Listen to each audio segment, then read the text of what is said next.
I'm just wanting to do everything on earth, and I just don't have the time to learn everything. But one of the things I want to do is get better at video, okay? And I bought this right here, what I'm using right now, this G9, this thing right here, this G9 Mark II Panasonic. It's a micro four thirds system camera, and I also have the 12 to 60 2.8 to 4 stuck on this thing.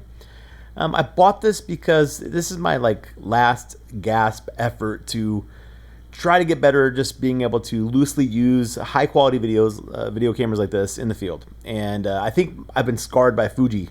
Fuji scarred me. Using mirrorless cameras, mostly Fuji's in the field, probably got to me. I should have been using something else.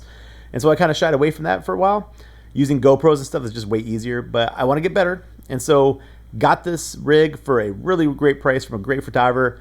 And what I did was I put my camera on program mode like it is right now, and put it on continuous autofocus, and then I just put it on animal detect, and I mostly did videos of my cats around my house and my yard, mostly my yard.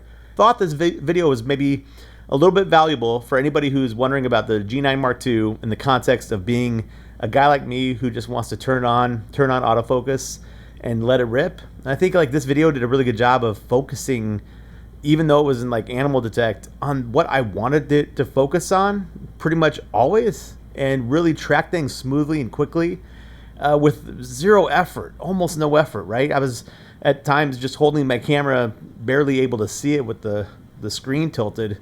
I wasn't using an ND filter. My shutter speed, I have no idea, was going like crazy. And I think it's just a testament to how good a camera like this can look while still being, this is a really kick-ass stills camera too. So I need to do a review of this thing. But I thought somebody out there might find this footage valuable. I'm going to shut up and roll the footage.